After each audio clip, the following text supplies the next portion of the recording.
परमानंदा जय जय अविनाशी समघटवासी व्यापक परमानंदा।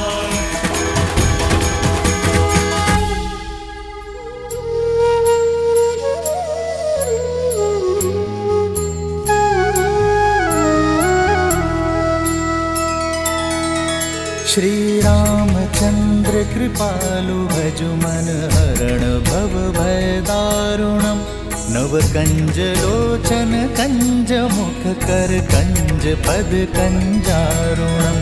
भगवान के अवतार का केवल नहीं गुणगान है, कैसे नारायण बने नर इसका पावन ज्ञान है। श्री राम श्री राम श्री राम श्री राम।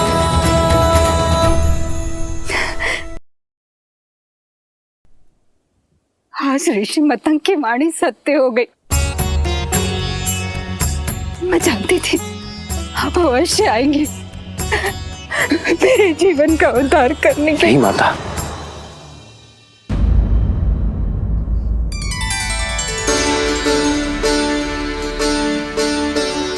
आप मेरे लिए माता समान हैं और मां पुत्रों के पग नहीं छूती, वो उन्हें आशीष देती है। माता, आपने मुझे माता कहा। जो बरसों अपने पुत्र की प्रतीक्षा करे, जो उसके सत्कार के लिए सदैव तत्पर हो, उसे माता नहीं तो क्या कहूं माता।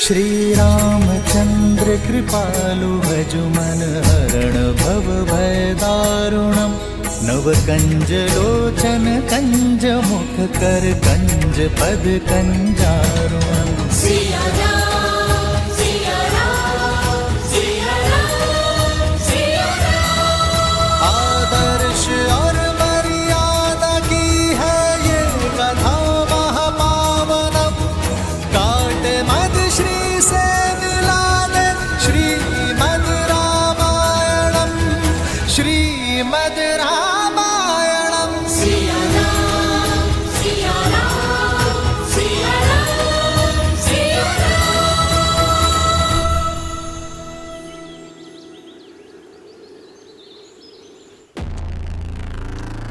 सर्वश्रेष्ठ श्रृंगार चाहिए मुझे, शीघ्र अतिशीघ्र। मैं सीता को अपना बनाने के लिए अति उत्सुक हूं।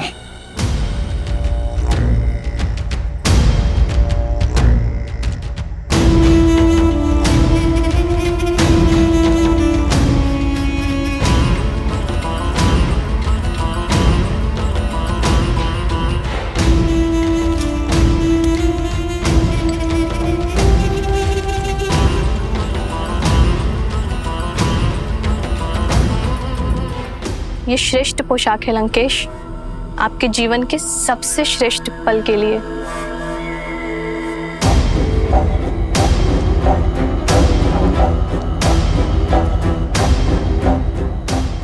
लंकेश्वर सज है अपनी बहन के प्रतिकार और अपनी परीक्षा के पुरस्कार दोनों के लिए।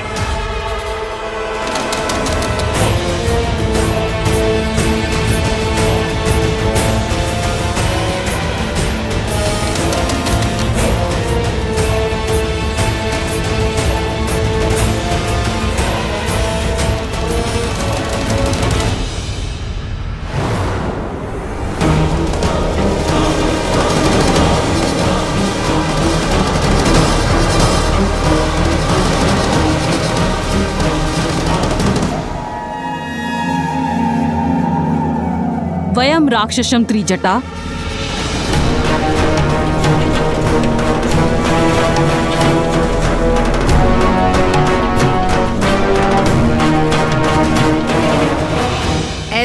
होगी राक्षस जाति की रक्षा।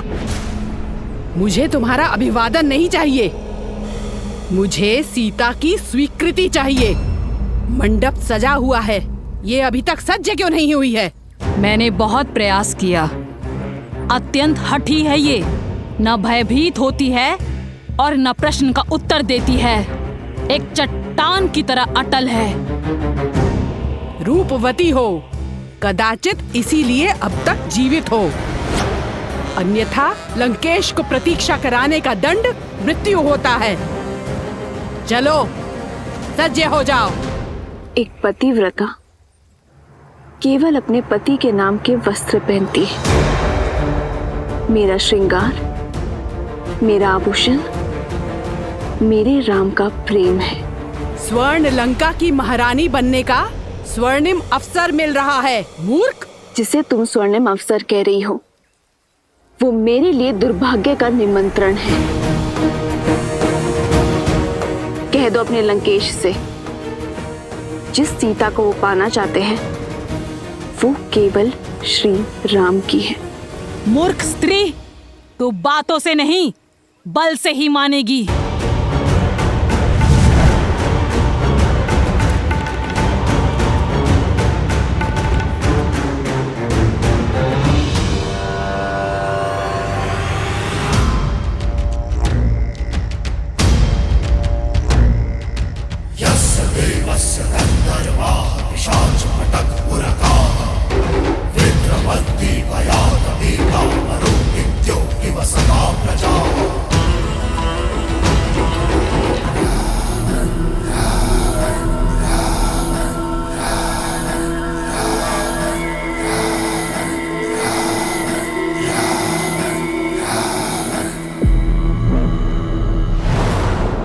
कहाँ है मेरी वधू?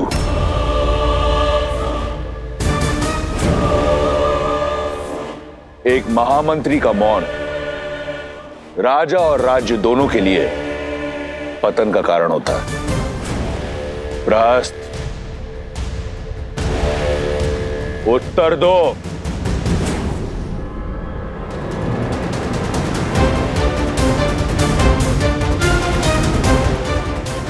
प्रहस्त, मेरे प्रतिशोध का पारितोष सीता कहां है? जी वो आती ही होगी भैया। त्रिजटा और एक जटा को मैंने भेजा है उसे लेने के लिए। महाराज, महाराज, महाराज, महाराज, महाराज, महाराज, महाराज, देखिए महाराज, देखिए क्या हुआ।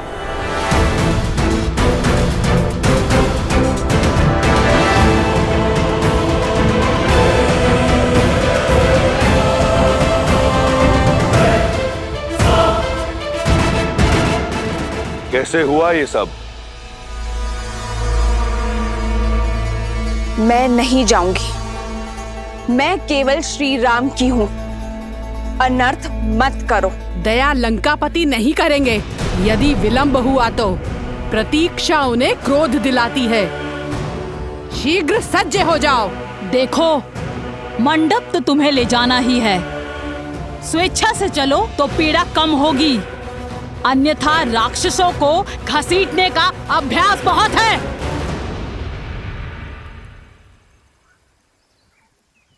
श्री राम, श्री राम। त्रिजटा, इसका दंभ तोड़ने में मेरी सहायता करो। श्री राम, श्री राम, श्री राम, श्री राम, श्री राम, श्री राम।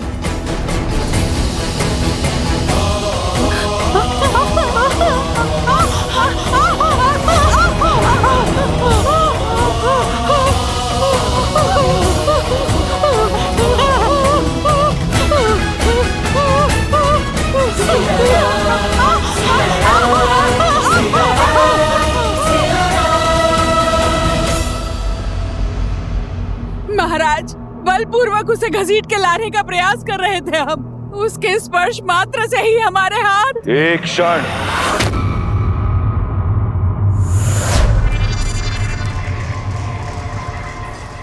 पुनः कहो, क्या किया तुमने?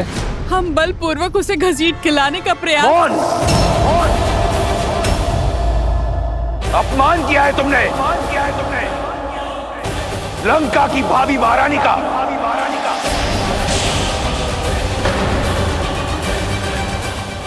स्मरण रहे, मेरा विवाह होना है उससे। लंका की होने वाली महारानी को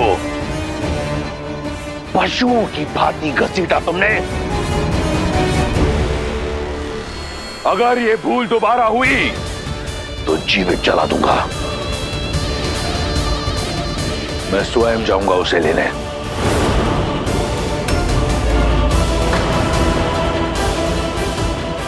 ये एक वर का कर्तव्य भी है और धर्म भी। सावधान लंकेश। बुद्धिमान व्यक्ति संकटों को पहचान कर भविष्य का निर्णय लेता है। एक पतिव्रता स्त्री की पवित्रता को मत ललकारिए।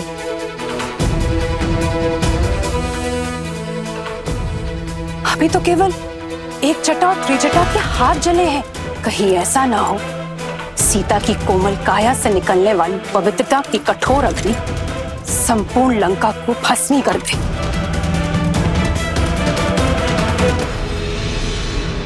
अभी भी समय है, सीता लौटा दीजिए राम को। भैया, मंदोदरी भाभी उचित कह रही। हमें श्री राम को उनकी सीता। मौन!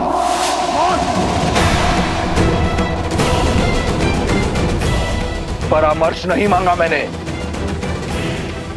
अपना भविष्य स्वयं इन्हीं हाथों से लिखा है मैंने। प्रहार से, प्रयास से। आज शनि मेरा दास है। लंका का काल कोठरी में बंद है।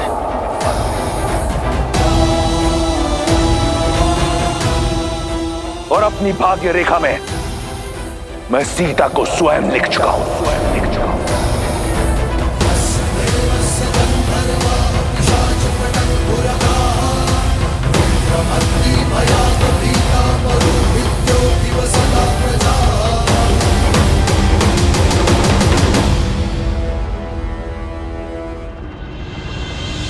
खड़े क्यों हैं? थक कर आए होंगे ना। चलिए अंदर आकर मेरी कुटिया में विश्राम कीजिए। मेरी प्रतीक्षा का अंधकार आपके आगमन के दीपक से मिट जाएगा। आइए। अवश्य माता। आओ लक्ष्मी।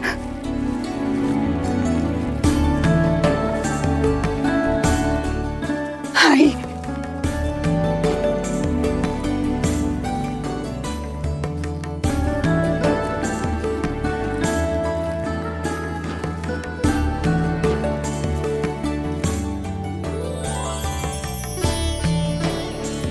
ऐसी रंगोली मैंने आज तक नहीं देखी माता। इसमें आपकी भक्ति का ही तो रंग है राम। आइए आइए बैठिए।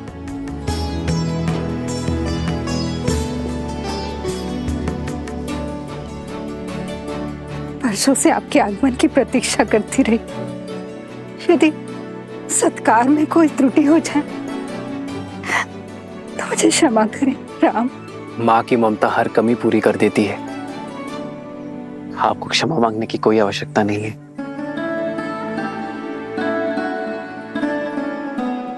आप दोनों थक गए होंगे ना और भूख भी लगी होगी ना।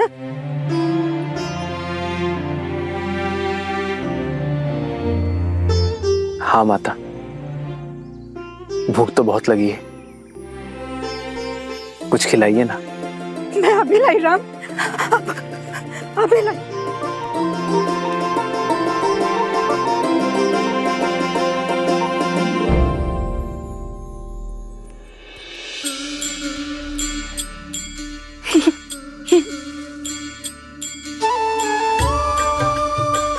ये खाइए राम। मैंने स्वयं एक एक बेर चक्कर देखा है। और ये बहुत मीठे।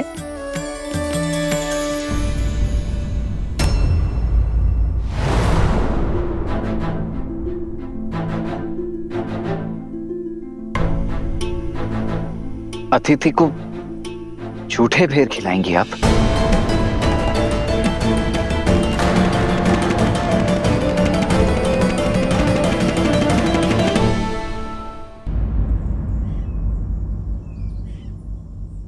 वो सारे बेर मीठे नहीं होते ना, इसलिए स्वयं सारे बेर चख कर देख रही हूँ कि जो भी मीठे होंगे वही प्रभु राम को अर्पित करूंगी। और मैं वनवासी स्त्री हूँ, राजाओं के सत्कार का नियम नहीं जानती।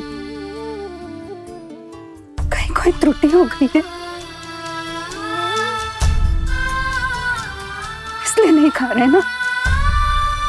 ना खाने के पीछे का कारण कुछ और है। एक माता अपने शिशु की गुटी स्वयं चखती है कि कहीं वो कड़वी तो नहीं, और फिर मधु मिलाकर अपने शिशु को अपनी उंगली से चटाती है।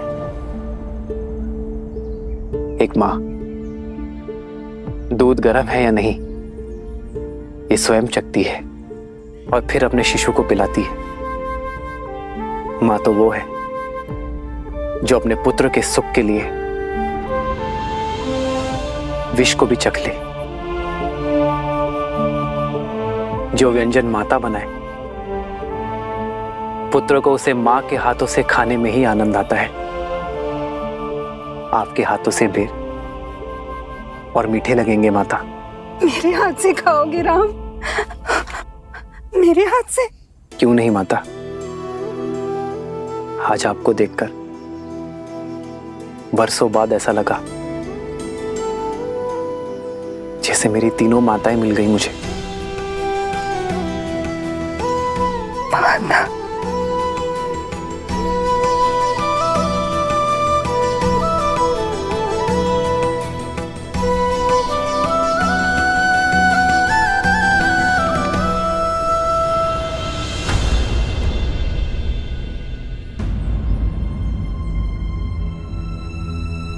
क्या हुआ माता,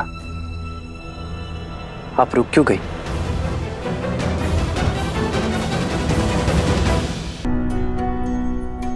मैं एक साधारण सी वनवासी स्त्री हूँ और आप अयोध्या के राजकुमार। मैं आपको ये बेर कैसे खिला सकती हूँ?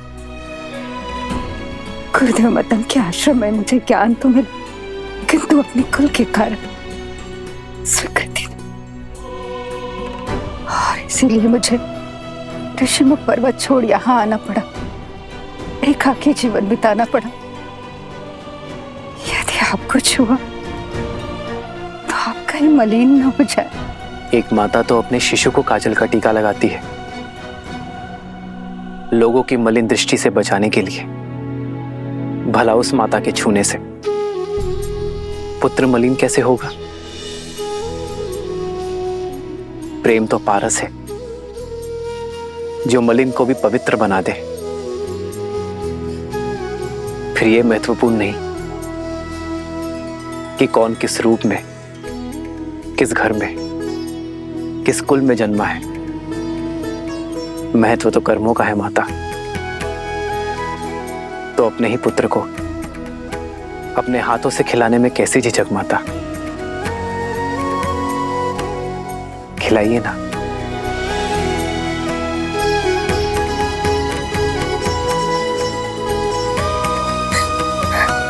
ये खाओ राम,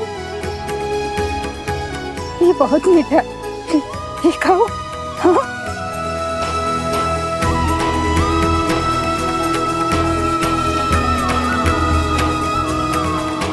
सच में माता, ये तो अमृत सा मीठा है।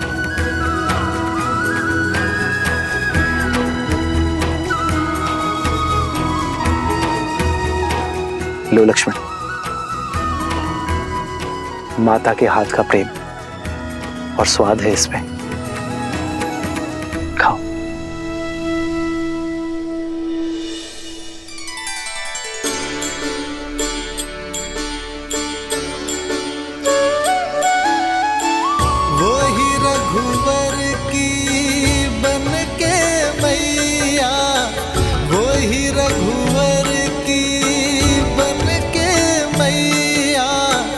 चख चख बेर खबाई, चख चख बेर खबाई, भजु मन राम नाम सुखदाई। उससे युद्ध करने वाले की आदि शक्ति हर लेता है बाली। इस प्रकार वो अपने हर शत्रु से अधिक बलशाली।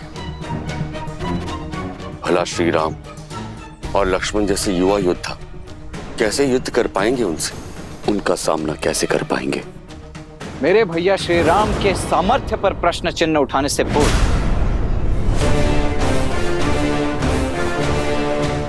एक बार भी आपने नहीं सोचा कि उसके पश्चात आप मेरा सामना कैसे करेंगे?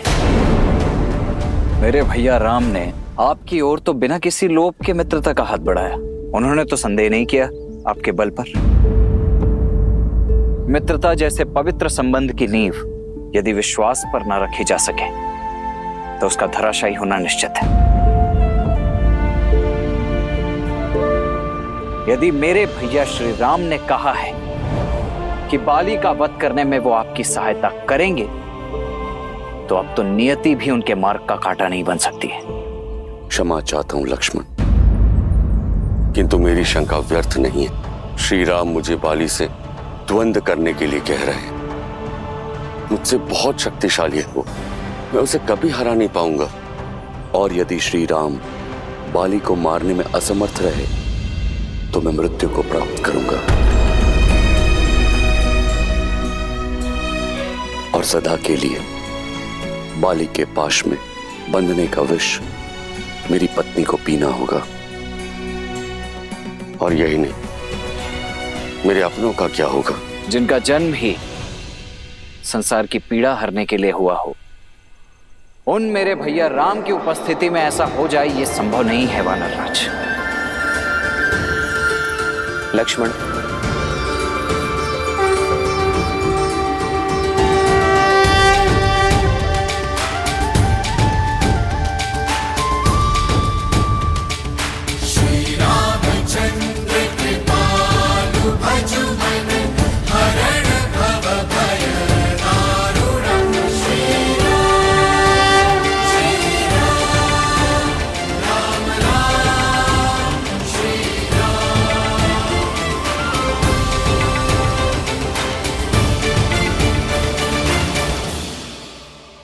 एक मित्र की शंका दूर करने का दायित्व दूसरे मित्र का होता है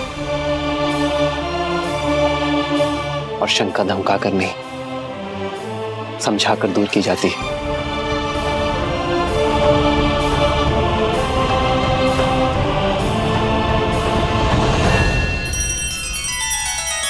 श्री रामचंद्र कृपालु भजु मन हरण भव भय दारुणम, नव कंज लोचन कंज मुख कर कंज पद कंजारुणम। सिया राम, सिया राम, सिया राम, सिया राम। आदर्श और मर्यादा की है ये कथा महापावनम, काट मद श्री से मिला दे श्रीमद रामायणम, श्रीमद रामायणम। सिया राम, सिया राम, सिया राम, सिया राम।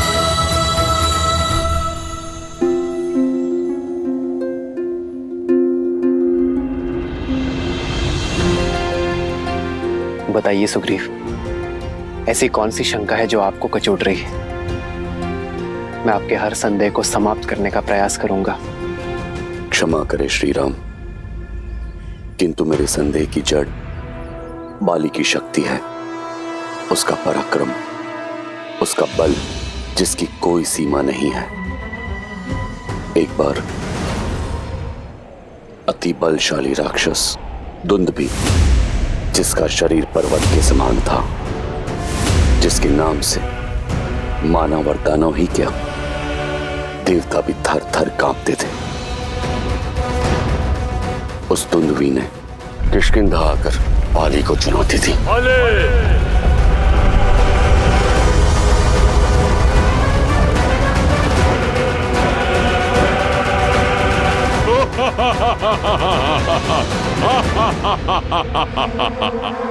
तो तू है बाली, तेरा यहाँ आना व्यर्थ हुआ। सुना था तू तो बहुत बड़ा बलशाली है, पर तुझे देख के लगता है तुझे युद्ध के लिए ललकारना ही मेरा अपमान है। आओ युद्ध करो। सत्य और मिथ्या दोनों का ही बोध हो जाएगा तुम्हें।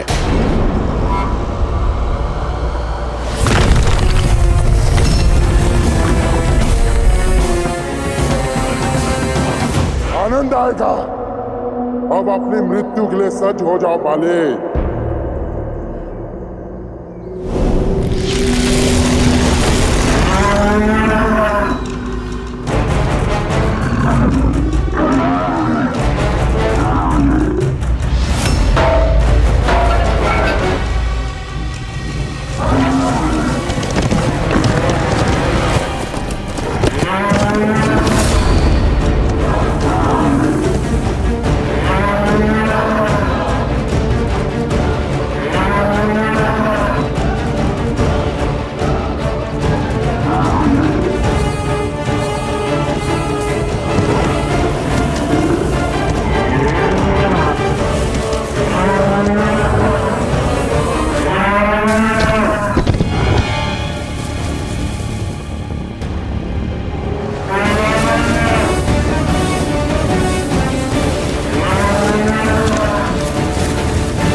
बाली के हाथों मारे गए महाकाय राक्षस दुंदुभी का कंकाल।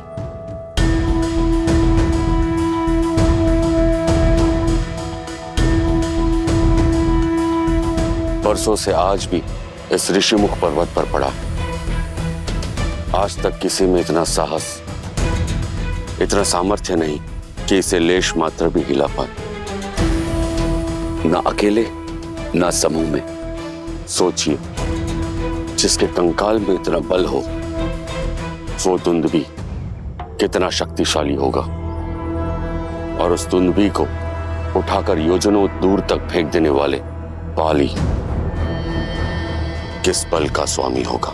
महाराज, आप मेरे प्रभु पर विश्वास रखिए, वो आपकी हर एक समस्या का निवारण करेंगे।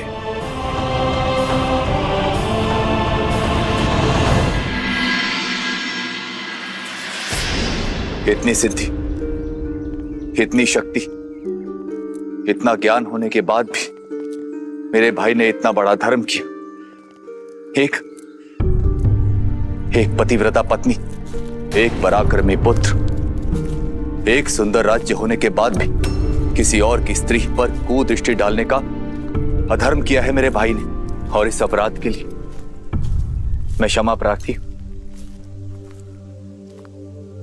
जब जानते हैं तो रोका क्यों नहीं अपने भाई को? विवश हूं देवी। हठी है मेरा भाई, वो अपनी हट से नहीं हट सकता, और मैं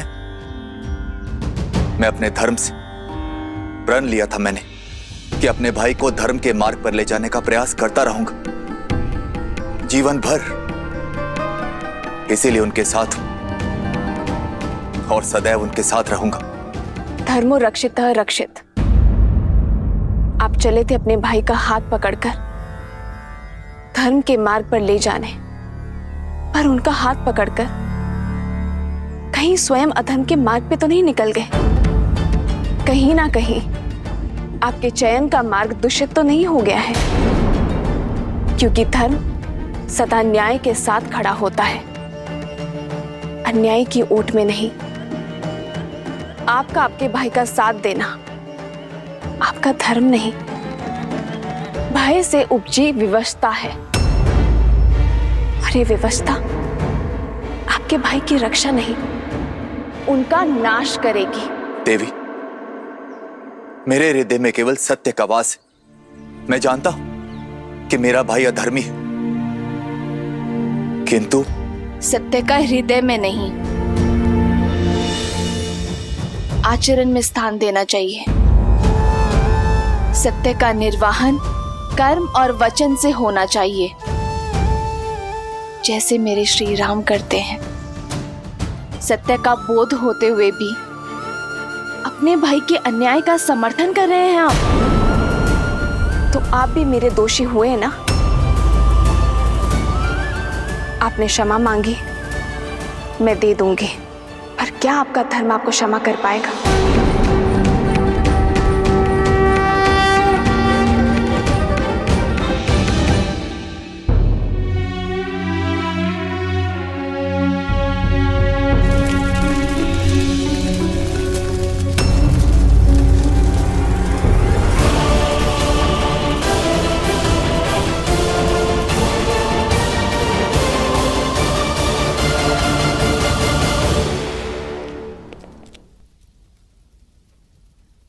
प्रणाम माता।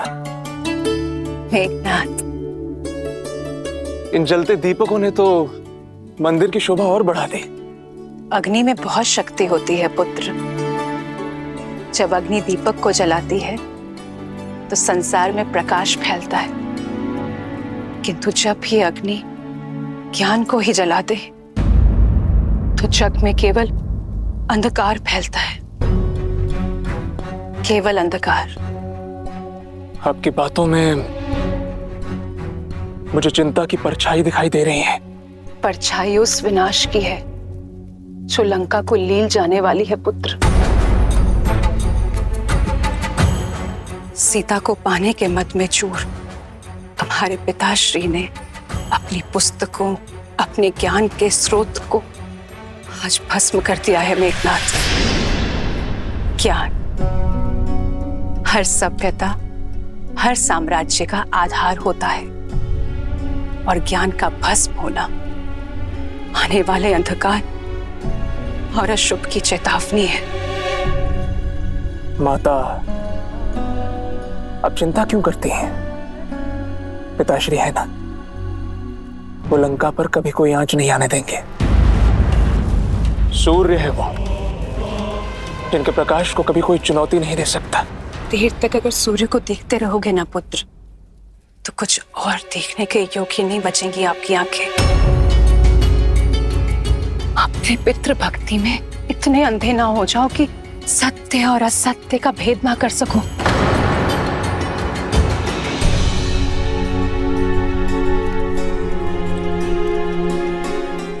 ये दीपक जलाओ मेघनाथ।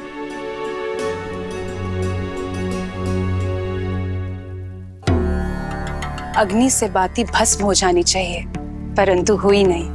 क्योंकि पहले दीपक के भीतर का तेल जलेगा माता, बाती नहीं। यही मैं तुम्हें समझाना चाहती हूँ पुत्र। अग्नि बाती पकड़ती है, पर पहले तेल जलता है। सारा तेल भस्म होने के बाद बाती राख बन जाती है। लंकेश के अहंकार और वासना की बाती ने अग्नि पकड़ ली है पुत्र, किंतु उन्हें अभी इस ताप का आभास नहीं होगा, क्योंकि पहले लंका का वैभव और उसके संसाधन जल जाएंगे, और जब उन्हें इस बात का एहसास होगा बहुत देर हो चुकी होगी पुत्र। मुझे भय है कि सीता के हरण पहले लंका तेल की भांति और उसके पश्चात हमारा पूरा परिवार बाती की भांति जल जाएगा। मेघनाथ, केवल तुम इस विनाश को रोक सकते हो मेघनाथ।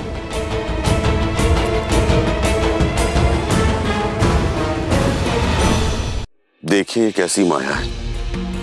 एक कंकाल तो धूमिल हो जाना चाहिए था, परंतु इतनी ऋतुओं के पश्चात भी ये ज्यों के त्यों पड़ा है।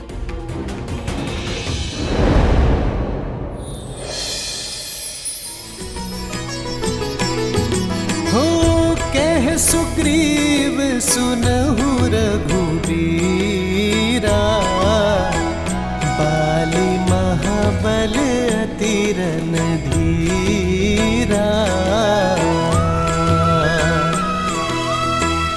दुंदुभि थी ताल देख राये, बिनु प्रयास रघुनाथ ठाए।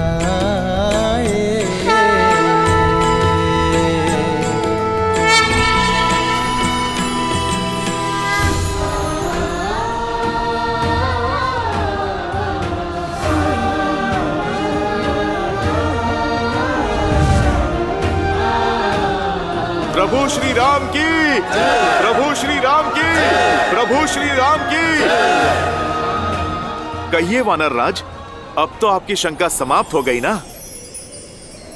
जिस कंकाल को कोई लेस मात्र भी नहीं हिला पाया, उसे मेरे प्रभु के स्पर्श मात्र से योजन दूर फेंक दिया।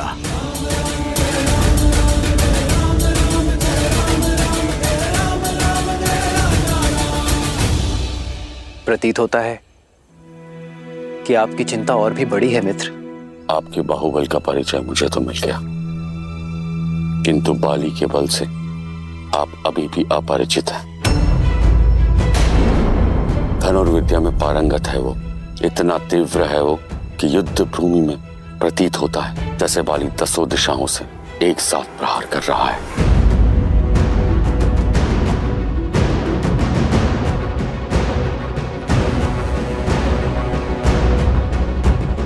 अपने एक बाण से साल के 7 वृक्षों को भेद सकता है वो, इतना प्रबल है उसका प्रहार। आपके संदेह तो समाप्त ही नहीं हो रहे हैं वानर राज। लक्ष्मण, बोलने दो वानर राज को। मित्रता में हर किसी को अपनी बात रखने का अधिकार होता है, और फिर संदेह की धरा पर मित्रता का वृक्ष कैसे फल सकता है लक्ष्मण?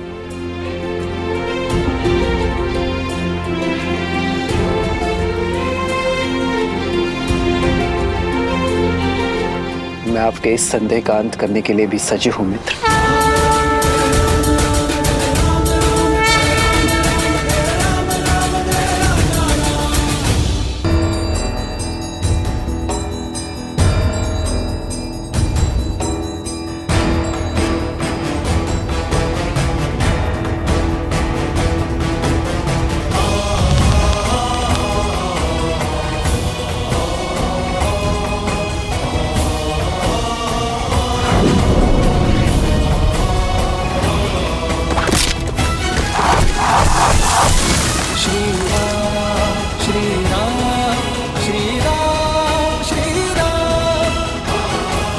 प्रभु श्री राम की, प्रभु श्री राम की, प्रभु श्री राम की।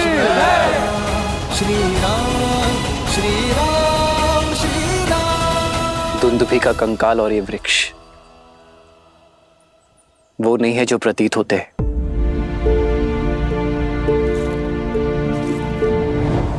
ये तो बाली के प्रति आपके भीतर छिपा भय है मित्र। भय एक व्यसन, एक बुरी आदत है, और व्यसन छोटे प्रयासों से दूर नहीं होती मित्र। उसे दूर करने के लिए एक बड़े प्रहार की आवश्यकता होती है। बाली आपके मन का भय है, उसे इसी की भांति एक बड़े प्रहार से दूर करना होगा। विजय अवश्य आपकी होगी। यदि आपके मन में अब भी कोई संदेह है तो मुझे बताइए मित्र। मुझे क्षमा कर दो श्री राम, आप पे संदेह करने का मैंने महापाप किया। उठिए मित्र, ये आप क्या कर रहे हैं? जो हमारा संबंध है उसमें कोई छोटा या बड़ा नहीं होता। मुझे तो प्रसन्नता इस बात की है कि मैं आपके संदेह का अंत कर पाया। अब कल आप बाली को युद्ध की चुनौती देंगे।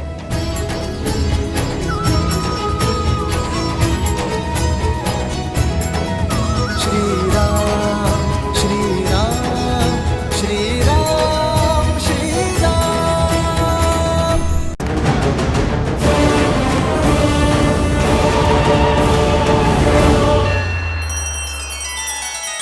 श्री रामचंद्र कृपालु भजुमन हरण भव भय दारुणम।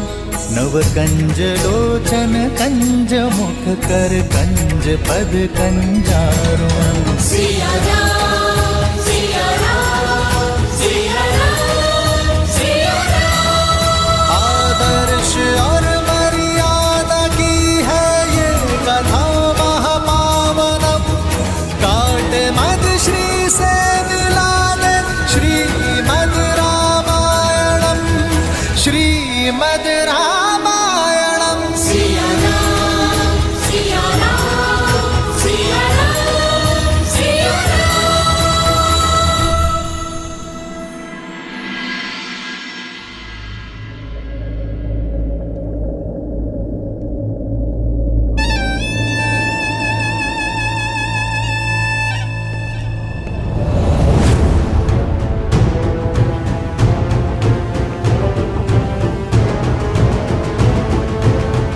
पिताश्री,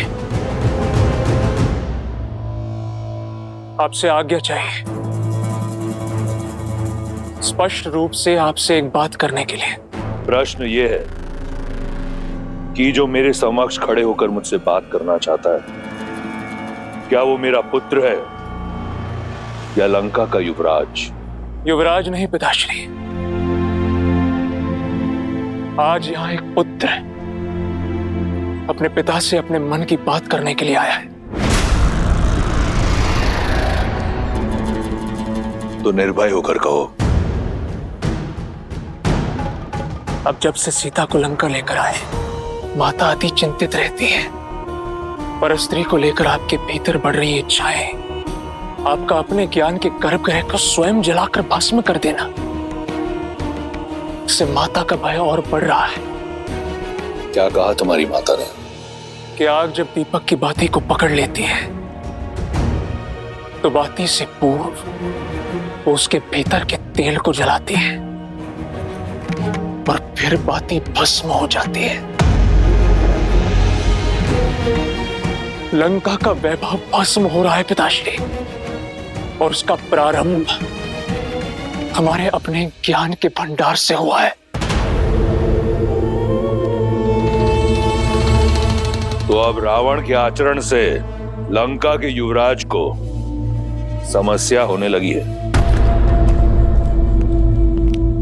नहीं पिताश्री, मैं केवल एक सरल समाधान लेकर आया हूं। आप मुझे आज्ञा दीजिए, मैं अभी उस राम को मारकर उसका मृत शरीर सीता को दिखाता हूं। बस एक बार उसकी आशा दम तोड़ दे तो वो आपको स्वीकार कर लेगी। राम की मृत्यु उपरांत सीता अपनी पतिव्रता धर्म से मुक्त हो जाएगी। तब वो आपसे विवाह अवश्य करेगी, और आपसे विवाह होने के पश्चात सीता का हमारे परिवार का अभिन्न अंग बन जाने के पश्चात आपकी प्रतीक्षा के साथ साथ माता की चिंताएं भी सदा सदा के लिए समाप्त हो जाएंगी। जब विधाता ने स्त्री बनाई तो उसे 5 नहीं 6 तत्वों से बनाया। वो छठा तत्व है चिंता। जब मैंने तुम्हारी मां को शादी का प्रस्ताव दिया तो वो चिंतित हुई। जब मैंने शनि को बंदी बनाया तो वो चिंतित हुई। जब मैं सीता के स्वयंवर में गया वो चिंतित हुई। जब मैंने विद्युत जीवा को मारने का निश्चय किया वो चिंतित हुई। और आज जब मैं सीता को हर कर लाया हूं वो चिंतित हुई। स्त्रियां क्षण भर में दिल का ताड़ बना देती हैं। क्या तुम्हें क्षण भर के लिए भी लगता है कि मैं उस वनवासी से भयभीत हूं? जब मेरे पास कुछ भी नहीं था मैं तब भी भयभीत नहीं था। यदि मैं चाहता तो उस राम का वध उस वन में एक क्षण में कर देता, परंतु जो योजना मैंने बनाई है उसके अनुसार राम का जीवन मृत्यु से कई दुखदाई होगा। दीपक स्त्रियां जलाती हैं और हम जैसे योद्धा अपने शत्रुओं की चिताएं जलाते हैं। युवराज हूं मैं लंका का और इस सत्य से भली भांति अवगत हूं कि लंका को स्त्रियों की चिंताओं ने नहीं, अभी तो हम पुरुषों के प्रबल भुजाओं और शौर्य ने बनाया है।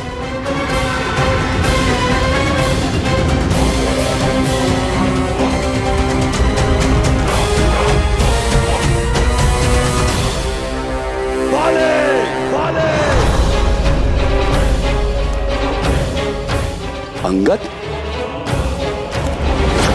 रुकिए प्रभु, ये कुमार अंगद हैं, बाली के पुत्र। महाराज सुग्रीव भी इन्हें अपने पुत्र की तरह मानते हैं। चाचा श्री, प्रणाम चाचा श्री। यशस्वी भव। आप जानते हैं पिताश्री आपके प्राणों के प्यासे हैं। क्यों आए आप यहाँ? लौट जाइए चाचा श्री। लौट कर ही तो आया हूं।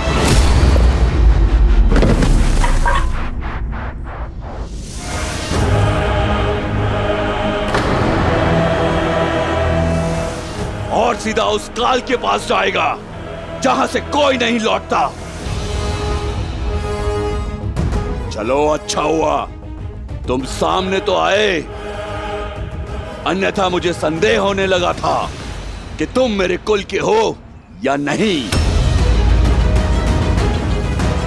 ललकार देकर मरोगे तो कम से कम ये कह पाऊंगा कि मैंने एक भगोड़े का आखेट नहीं किया, एक साहसी को वीर गति दी। मेरा कुल कलंक से बच जाएगा। मैं भी यहां युद्ध की मंशा से ही आया हूं, तो मृत्यु प्राप्त करने के लिए सज्ज हो जाओ।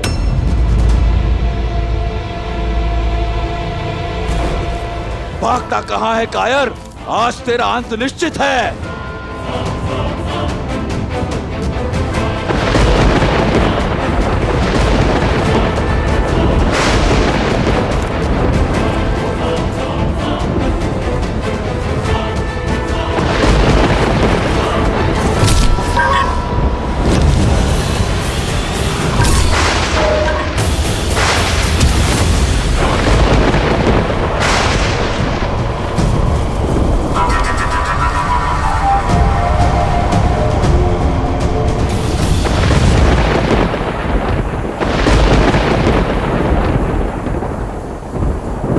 देखा प्रभु, कैसे बाली ने महाराज सुग्रीव की आधी शक्ति ले ली।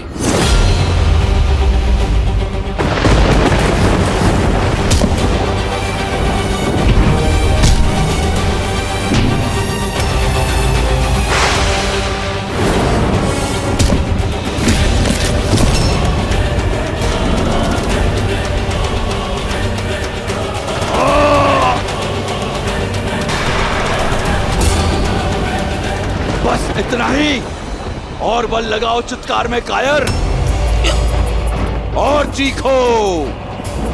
तुम्हारी मृत्यु से अधिक प्रसन्नता मुझे तुम्हारी ये पीड़ा देखकर हो रही है। चाहूं तो मैं तुम्हें अभी तिनके की भांति मसल सकता हूं, किंतु मैं ऐसा करूंगा नहीं। जाओ, दूषक की भांति जाकर छिप जाओ अपने बिल में।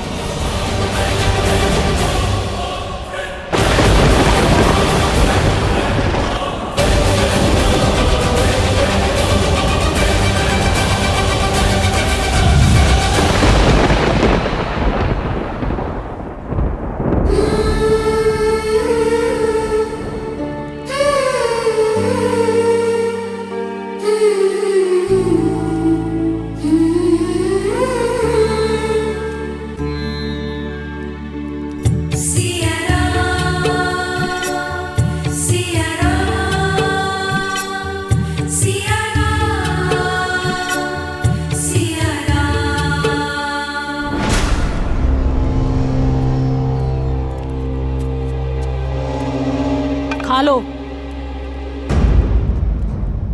मरना तो है ही, भूखी रहकर क्यों? जब तक दशानन प्रसन्न है खा लो, और यदि दशानन रुष्ट हो गए तो ना भोजन मिलेगा और ना जल, और ना ही जिसके नाम की तुम रट लगा के बैठी हो वो राम कभी आएगा। लंका अवश्य सोने की बनी है पर मकड़ी के पाश की भांति है, रहस्यों का पिटारा है ये लंका। जन्म यहाँ लिया, जीवन यहाँ बिताया, और हमें भी नहीं पता कि ये लंका कितनी बड़ी है और इसमें कितना रहस्य छुपा है। यदि तुम्हारा राम तैरते डूबते यहाँ तक आ भी गया तब भी तुम्हें खोज नहीं पाएगा वो। दशों लोकों के स्वामी लंकापति महाराज दशानन पधार रहे हैं।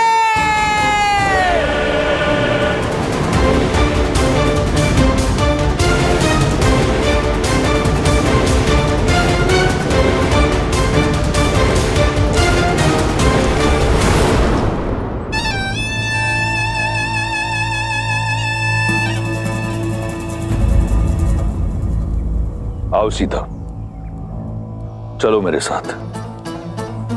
ये मेरा सबसे प्रिय अनुज, मेरा सबसे घनिष्ठ मित्र, मेरे पुत्र समान और मेरा सबसे विश्वासप्रद मंत्री विभीषण है। ये एक वनवासिनी का हरण करने वाले राक्षस का आदेश नहीं, लंकेश दशानन रावण का अयोध्या की महारानी से विनम्र निवेदन है। इसलिए राजधर्म और नीतियों का पालन करते हुए मैं अपने मंत्री को अपने साथ लाया हूं। मिथिला नरेश की मैथिली हो तुम, अयोध्या की रानी हो तुम। एक राजा का निमंत्रण अस्वीकार करना अयोध्या की नीति नहीं। क्या अयोध्या की रानी अपने राजधर्म से विमुख हो जाएगी? नहीं। आओ मेरे साथ, ये लंकेश तुम्हें लंका की भव्यता दिखाना चाहता है।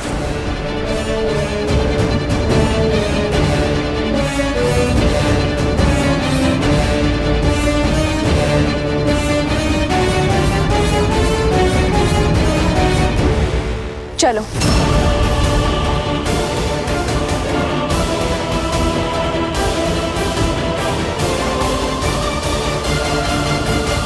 महादेव, रावण सीता को कहां ले जा रहा है? उद्देश्य क्या है उसका? अहंकार। अहंकार का केवल एक ही उद्देश्य होता है देवी, स्वयं को दूसरों से अधिक श्रेष्ठ दिखाना। और रावण का प्रत्येक कर्म देवी सीता के समक्ष स्वयं को श्री राम से अधिक योग्य सिद्ध करने का प्रयास ही तो है, जिसमें वो सफल नहीं होगा। क्योंकि मन में मैल लेकर अनुचित कर्म करने का कितना भी प्रयास किया जाए, उसका फल कभी उचित नहीं होता। रही बात देवी सीता की, तो मिथिला से मिले संस्कार और अयोध्या की गरिमा को अपने आंचल में लपेटे प्रभु श्री राम से मिले प्रेम के बल के सहारे देवी सीता हर बाधा को पार कर जाएंगी एक बात समझ नहीं आई महादेव, जिस राम नाम के सहारे सीता अयोध्या के राज धर्म का मान रखने के लिए रावण जैसे महापापी के साथ जा रही हैं, वही मर्यादा के पर्याय श्री राम ने अपना मित्र धर्म क्यों नहीं निभाया? बाली को मारने का वचन पूर्ण क्यों नहीं किया? मूक दर्शक बन सुग्रीव की व्यथा देखते रहे। क्यों महादेव, क्यों? देवी अत्यंत व्यथित प्रतीत होती हैं। मर्यादा पुरुषोत्तम है श्री राम, और मर्यादा पुरुषोत्तम की मर्यादा पर कभी संदेह नहीं करते देवी। श्री राम जो भी करते हैं उसके पीछे सदैव एक बड़ा उद्देश्य छिपा होता है। सुग्रीव की सहायता क्यों नहीं की, इसका उत्तर भी शीघ्र मिल जाएगा।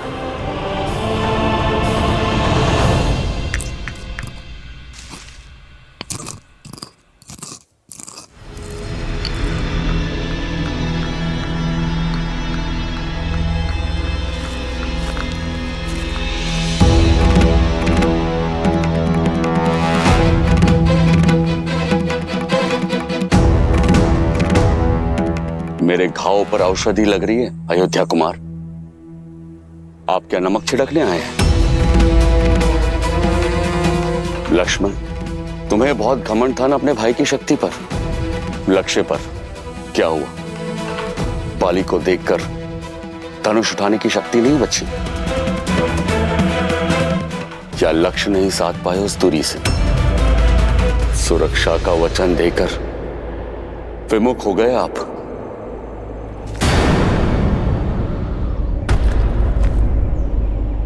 पर आपका भी क्या दोष? बाली के बल से बड़े बड़े योद्धा भी भयभीत हो जाते हैं।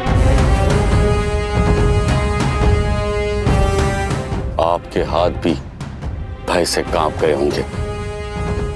सीमा मत लांघिए वानरराज। भूलिए मत, जिन पर लांछन लगा रहे हैं वो रघुवंशी दशरथ नंदन श्री राम हैं, जिनके शौर्य का तेज ढक सके ऐसा मेघ अब तक जन्मा नहीं है। शांत हो जाओ लक्ष्मण। मेरे मित्र को उल्हाना देने का पूरा अधिकार है। तन की पीड़ा से अधिक मन की पीड़ा का बाहर निकलना आवश्यक है। धैर्य रखिए महाराज। जिनका जन्म ही उद्देश्य पूर्ति के लिए हुआ है, वो बिना उद्देश्य कुछ नहीं करेंगे। महाराज, यदि प्रभु ने बाण नहीं चलाया तो उसका कोई कारण अवश्य होगा। क्या कारण होगा हनुमान? और अब क्या मैं अपने मन की व्यथा तक नहीं कह सकता? आप पर आपकी मित्रता का विश्वास का मोल अपने जीवन से चुकाना पड़ सकता था मुझे। ऐसी होती है मित्रता। सच्ची मित्रता तो वो है जो अपने मित्र को हानि से बचाए, उसके प्राण की रक्षा करे, ना ही उसके प्राणों का संकट बन जाए। मित्र, मैंने बाण इसलिए नहीं चलाया मित्र, क्योंकि तुम्हारे प्राण रक्षा करना चाहता था। धनुष मैंने अवश्य उठाया था, लक्ष्य भी साधा था।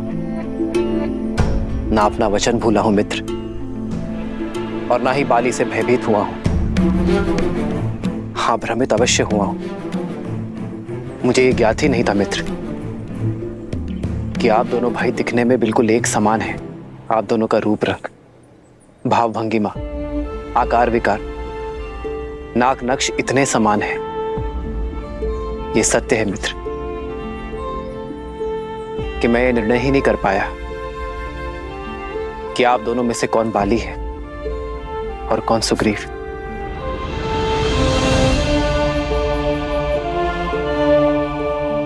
भय था मुझे अपने मित्र को खोने का, उसके प्राण हरने का। बाली के स्थान पर यदि मेरे बाण आपको लक्ष्य बना देते तो मैं स्वयं को कभी क्षमा नहीं कर पाता मित्र। बस यही कारण है कि मेरे हाथ रुक गए।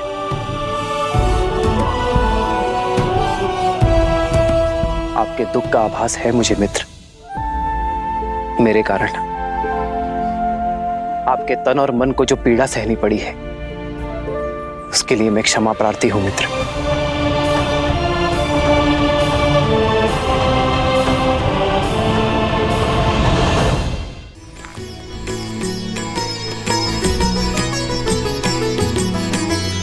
एक रूप तुम्हें भ्राता दो,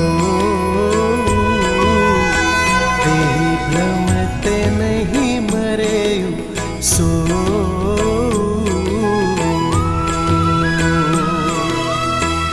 कर पर सासु ग्रीव शरीरा, तनु भाकुलिस गई सब पीरा।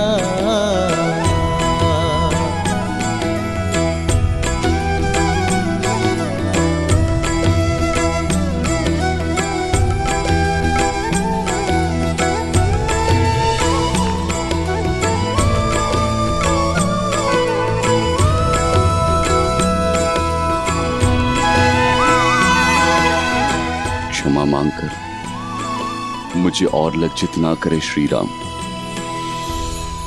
क्षमा तो मैं चाहता हूं, अपने अज्ञान के लिए ये आपका भाव नहीं समझ पाया। मन की पीड़ा आपके शब्दों ने हर ली और तन की पीड़ा तो आपके स्पर्श मात्र से ही समाप्त हो गई। मेरे सारे संशय दूर हो गए, हृदय के सारे द्वंद्व मिट गए। नई चेतना जगाई है आपने।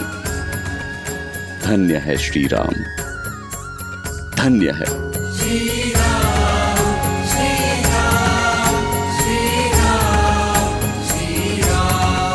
बताइए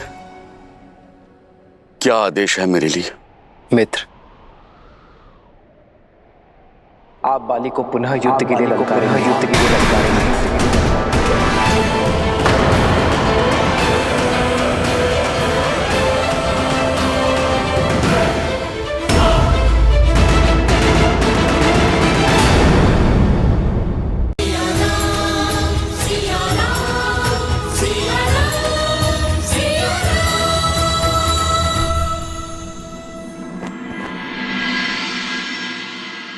मैं जहां तुम्हें ले जा रहा हूं, वो स्थान मेरे लिए पवित्र और अत्यंत प्रिय है।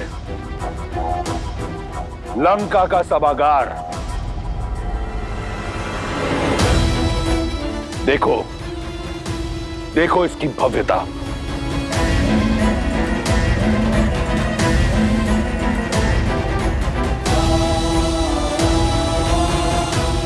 इस समृद्ध सभागार का एक एक स्वर्णिम पत्थर रावण के रक्त, समर्पण और अथक परिश्रम का साक्षी है।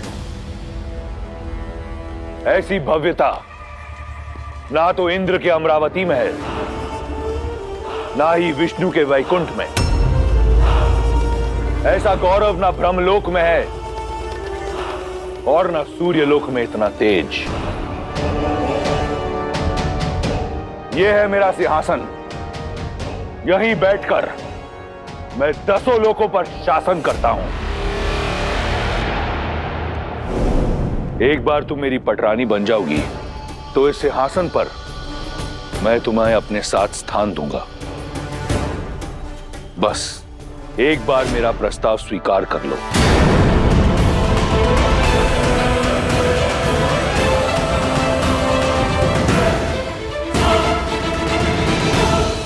ये सम्मान, ये प्रतिष्ठा मैंने अपने बल पर अर्जित की है। तुमने केवल 10 लोकों के स्वामी को देखा है, एक राक्षराज को देखा है। आज तुम दशानन को जानोगी। वो दशानन जिसका बचपन अभाव में बीता, जिसने एक टूटी कुटिया में जन्म लिया, अपने साहस और हठ से भव्यता का यह महासागर पाया, अपने पिता का परित्याग सहा, भूख और प्यास से बिलखते हुए अपने भाई बहनों का करुण रुदन सहा, बलशालियों का तिरस्कार सहा। ऐसी अनगिनत कठिनाइयों की अनेक सीढ़ियां चढ़कर यहां तक पहुंचा हूं मैं। जो प्राप्त किया अपने बल से, प्रहार से, प्रयास से, नियति से छीन कर किया। अपने शौर्य, अपने कर्म, अपनी इच्छा शक्ति से किया। आज जो ये रावण तुम्हारे समक्ष खड़ा है, इसका निर्माता वो परमात्मा नहीं, स्वयं ये रावण है। मैं दशानन स्वयं को लंका का राजा घोषित करता हूं। और ये रावण कुछ नहीं से सब कुछ पाना चाहता है। यही उसकी हद है।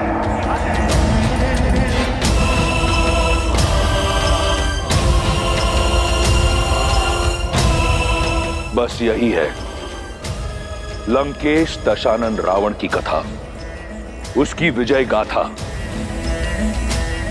तुम्हारे राम की कथा क्या है? उसने क्या पाया, क्या अर्जित किया? कौन है राम? रघुवंश का कुल दीपक, राजा नेमी का पुत्र, राजमहल में जन्म लिया, सोने की थाल में रसोइयों से बना 56 भोग खाया। भाग्य ने राजकुमार बनाया उसे, परंतु उसके कर्मों ने एक तुच्छ वनवासी, जो वन के कांटों से लड़ने के लिए पादुका तक नहीं पहन सकता, जो 2 समय का भोजन नहीं ला सकता। अरे पति वो जो अपनी पत्नी की सुरक्षा कर सके, पुरुष वो जो अपनी स्त्री को श्रृंगार दे सके। क्या दिया है उस राम ने तुम्हें सीता? ऐसा क्या है कि तुम उस तुच्छ वनवासी से प्रीत लगाकर बैठी हो? ऐसा क्या है कि तुम दशानन को पाने का अवसर खो रही हो? क्या है राम मेरी तुलना में? यदि तुम्हारी विजय गाथा समाप्त हो गई हो तो मैं अपना उत्तर सुनाऊं? इसी की तो प्रतीक्षा में हूं मैं। ब्रह्मांड विजय के नाम पर इस संसार की हर वस्तु को अपने अधीन बनाने की चेष्टा में तुम ये तो भूल ही गए कि एक स्वाभिमानी स्त्री का प्रेम, उसका सम्मान, उसकी आत्मा कोई वस्तु नहीं है जिसे तुम अपने स्वर्ण की चमक धमक दिखाकर आकर्षित कर सको। जब अपनी इच्छा से अपने श्री राम के लिए उनके साथ चली इस 13 वर्ष की वन यात्रा में एक बात तो स्पष्ट हो गई है रावण, कि एक स्त्री को जीने के लिए सुविधा और संसाधन नहीं, एक साथी का निस्वार्थ और समर्पित प्रेम चाहिए। इस संसार में सबसे बहुमूल्य धन है अपने साथी के साथ बिताए हुए सुख के क्षण, और जो क्षण मैंने श्री राम के साथ बिताए हैं उससे अधिक मूल्यवान तो तुम्हारे इस संपूर्ण लंका के स्वर्ण भी नहीं है। सीता की समृद्धि, श्री राम का प्रेम, उनका साथ है।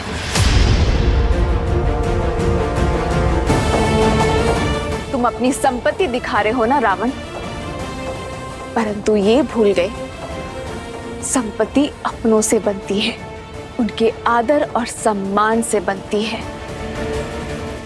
भय से नहीं। तुम्हारे भाई है ना ये, कितना प्रेम और कितना सम्मान करते हैं ये तुम्हारा, या केवल भय है इन्हें तुमसे?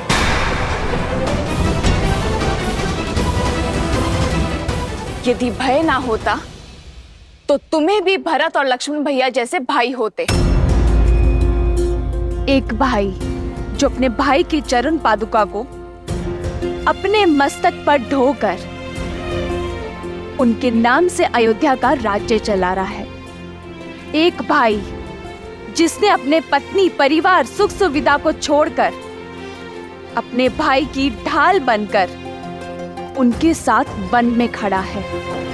वो प्रजा जो 14 वर्षों से प्रतीक्षा कर रही है कि कब राम नाम का सूर्य आएगा और कब उनके घर में दीपक जलेंगे।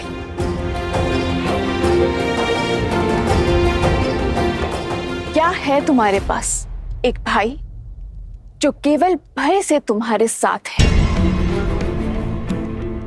जिसके मन में और मस्तक में किसी और की भक्ति और किसी और के नाम का तिलक लगा है। एक वो भाई जिसे लालच के कारण तुमने जीवन भर के लिए निद्रा के पाश में बांध दिया है। वो पुत्र जिसे संस्कार नहीं दिए तुमने, पर शस्त्र बनाकर पाला है उसे। श्री राम से बड़ा ना कोई धन है और ना कोई रत्न।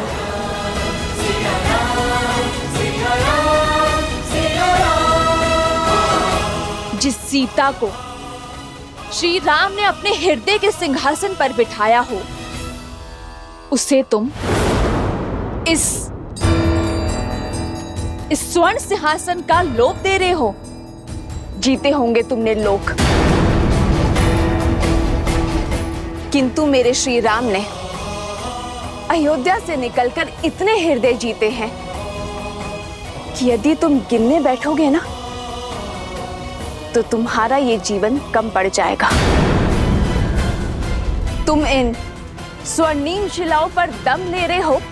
मेरे श्री राम ने शिलाओं में प्राण दिए हैं।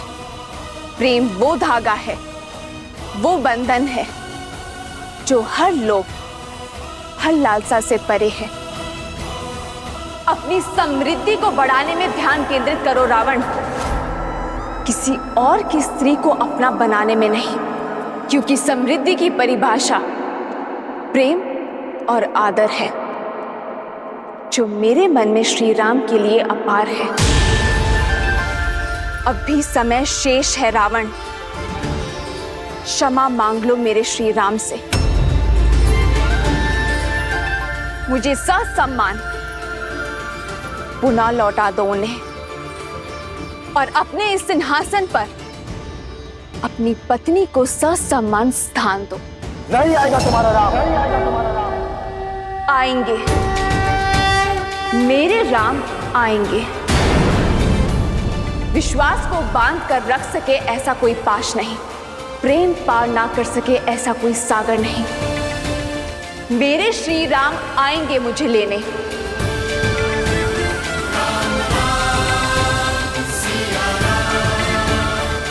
मेरा विचार है हमारा संवाद समाप्त हुआ। अब मैं वाटिका में जाके अपनी समृद्धि का आनंद लेना चाहती हूँ। अपने श्री राम के साथ बिताए हर क्षण को स्मरण करने जा रही हूँ।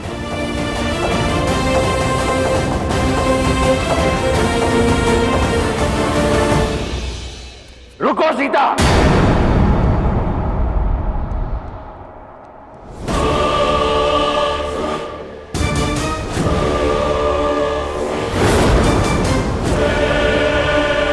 मेरे प्रेम को मेरी दुर्बलता समझने की भूल मत करना। मैं तुम्हारे समक्ष प्रेम का निवेदन लेकर आया था। याचना न ये, मेरे भीतर जल रही क्रोध की ज्वाला को मत भड़काओ। यदि मेरा हृदय तुम्हारे प्रेम से रिक्त हो गया तो ये क्रूर बन जाएगा। यदि मैं तुम्हारा प्रेम ना पा सका तो ये समस्त संसार रावण के नाम मात्र से भयभीत होगा। मेरे भीतर सो रहे राक्षस को मत जगाओ।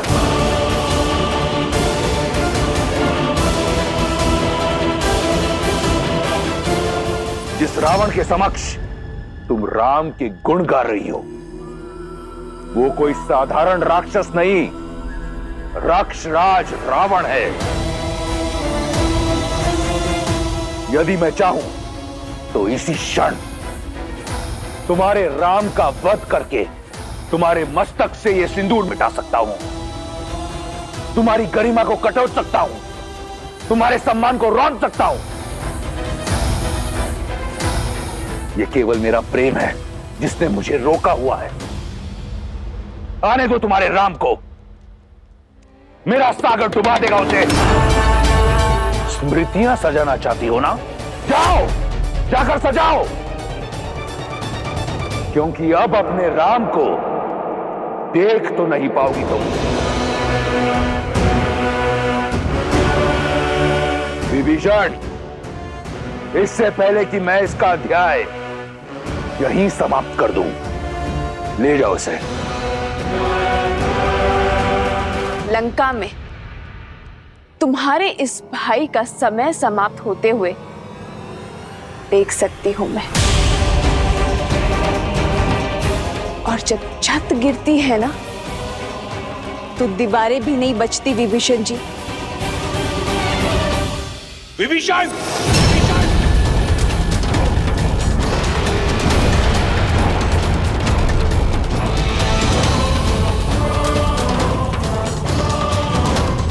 देवी,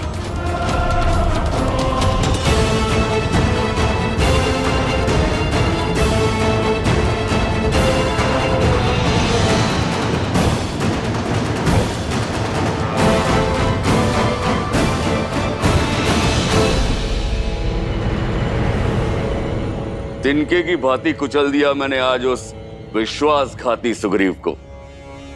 मेरे समक्ष ऐसे चीख रहा था जैसे गज के पांव के नीचे मूषक। इतना आनंद तो मुझे जीवन में कभी नहीं आया था जितना उस कायर की अस्थियां चटकाने में आया। ऋषिमुख पर्वत पर किसी गुफा में छुपकर अपने घाव सेक रहा होगा वो।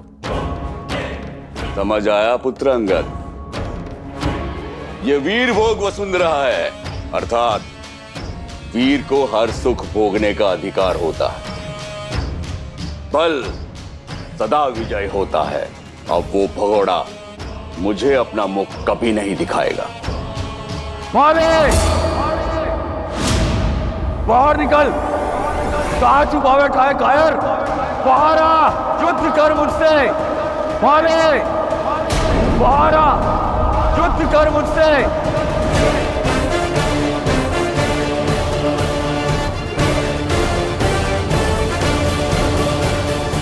भैया, आपके कहने पर मैंने वानरराज सुग्रीव को पुष्पों की माला पहना तो दी है, परंतु क्या बाली एक बार पुनः बाहर आएगा? अवश्य आएगा लक्ष्मण। उसे सुग्रीव की ललकार नहीं, अहंकार की पुकार यहां लेकर आएगी। परंतु आप इतने विश्वास के साथ कैसे कह सकते हैं भैया? यदि बाली ने सुग्रीव के गले में वो माला देख ली और उसे संदेह हो गया तो? यदि उसे हमारी योजना का तनिक भी भान हो गया तो फिर? अभिमान की पट्टी बहुत गाढ़ी होती है लक्ष्मण। एक बार नेत्रों पर पड़ जाए फिर कुछ दिखाई नहीं देता। बल के मद में डूबे अभिमानी ये जान ही नहीं पाते कि उन्हें कौन से युद्ध लड़ने चाहिए और कौन से टालने। आज बाली का अहंकार ही उसे यहां तक खींच कर लाएगा। सुग्रीव से लड़ने अवश्य आएगा लक्ष्मण।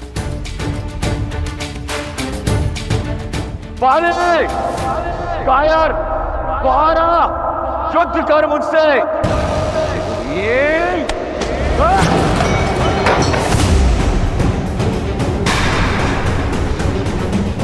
प्रतीत होता है सुग्रीव को हारने में आनंद आने लगा है। एक बार मृत्यु का सामना करके दोबारा लौट आए वो। उसने बाली को ललकारा है। इस बार ये ललकार समाप्त करके ही लौटूंगा। नहीं स्वामी, रुक जाइए। धनिक सोचिए, अभी कुछ प्रहर पहले ही आपसे पराजित और लज्जित होकर गए हैं सुग्रीव, और इतने शीघ्र आकर आपको पुनः ललकार दी है उन्होंने। स्वामी, मुझे शंका हो रही है। शंका ये करो कि इस द्वंद्व के पश्चात वो लौट पाएगा या नहीं। कायर लौट के आया है। अस्थियां तो पहले ही तोड़ चुका हूं। आज उसकी सांसों की माला भी तोड़ दूंगा। समझने का प्रयास कीजिए स्वामी। व्यक्ति ऐसा तभी करता है जब कोई षड्यंत्रघात हो या किसी शक्तिशाली मित्र का साथ हो। और गुप्तचरों ने हमें सूचित भी किया है कि सुग्रीव ने श्री राम के साथ संधि कर ली है। श्री राम की कीर्ति से तो आप भी अनभिज्ञ नहीं है। क्या हुआ बाले? भयभीत हो गया क्या? बाहर निकल वाले, कायर कहाँ चुप के बैठा है? स्वामी, वाले, बाहर आ और लड़ मुझसे। नहीं स्वामी, यदि एक युद्ध नहीं लड़ेंगे तो कोई अनर्थ नहीं होगा। श्वेत वस्त्र पर कीचड़ का एक छींटा भी बहुत बड़ा दिखता है तारा। यदि मैंने ये युद्ध छोड़ दिया तो मेरी कीर्ति सदा के लिए कलंकित हो